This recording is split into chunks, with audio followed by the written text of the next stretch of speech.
दोस्तों आज ही रहे एक नई मोटिवेशनल कहानी के साथ। तो चलो शुरू करते हैं। गुस्से लड़का। एक बार एक लड़का था जो गुणी कलाकार, दिखने में अच्छा और बहुत बुद्धिमान था, जैसे एक स्वाभाविक नेता। ऐसा कोई जिसे हर कोई अपनी टीम में चाहता था, मगर वह बहुत स्वार्थी और गुस्सैल भी था। जब उसे गुस्सा आता वह बहुत खराब चीज़ें बोलता और करता, इतना कि उसके आसपास कौन है किसी का भी वो लिहाज नहीं रखता था, अपने दोस्तों का भी नहीं। इसीलिए उसके बहुत कम दोस्त थे। जैसे जैसे वह बड़ा होने लगा, उसके माता पिता को उसके व्यवहार से चिंता होने लगी और वह सोच में पड़ गए कि क्या करें।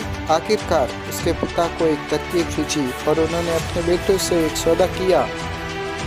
उन्होंने उसे कील का एक थैला दिया और एक बड़ा सा हथौड़ा दिया। उन्होंने कहा कि मैं चाहता हूँ कि जब भी तुम्हें गुस्सा आए तुम उसे बाहर निकालो और पीछे बाढ़ के लकड़ी के फट्टे पर पूरी ताकत से उस कील को गाड़ देना।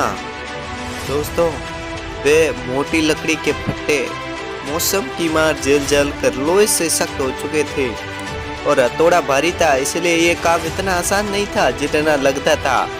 मगर फिर भी एक दिन के अंत तक लड़के ने उसमें 37 कीलें गाड़ दी थी। धीरे धीरे कुछ हफ्ते बीत जाने पर यह संख्या घट गई और उसे अपने गुस्से पर काबू आने लगा, क्योंकि बाढ़ में कील गाड़ना इतना मुश्किल काम था। फिर एक दिन आया। उस दिन लड़के ने एक बार भी गुस्सा नहीं किया। उसने गर्व से जाकर अपने माता पिता को यह बात बताई। पिता ने कहा कि तुम्हारी कामयाबी के लिए तुम एक कील निकाल सकते हो। ये तुम उस दिन कर सकते हो जिस दिन तुम्हें गुस्सा नहीं करोगे। कई हफ्ते बीत गए और आखिरकार एक दिन उस लड़के ने जाकर गर्व से बताया कि अब फट्टे में एक भी कील बाकी नहीं है। पिता ने उसके साथ बाहर देखने को चलने को कहा। उन्होंने कहा कि बहुत अच्छा काम किया बेटे तूने, मगर मैं चाहता हूँ कि तुम वो छेद देखो जो रह गए। अब चाहे जो भी हो जाए, बाढ़ कभी पहले जैसी नहीं होगी।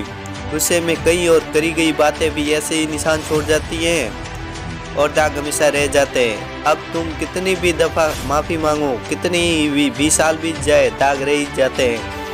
बातों की चोट भी हाथों की चोट जितना ही दर्द देती है। लोग इस बार से ज़्यादा कीमती हैं। वो हमारी मुस्कान, हमारी कामयाबी का कारण बनते हैं। कुछ हमारे दोस्त बनकर ही हमारी खुशियों और दुख में हमारे साथ होते हैं। इसका अर्थ यह है कि हमें सबको इज्जत और प्यार से रखना चाहिए। इसीलिए हमें कम से कम दाग देने हैं। दोस्तों, कितना ज़रूरी सबक है ना।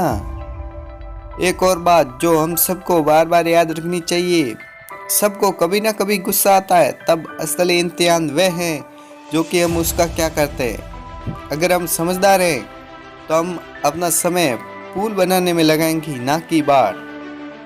धन्यवाद दोस्तों, और वीडियो देखने के लिए मेरे चैनल को सब्सक्राइब करें।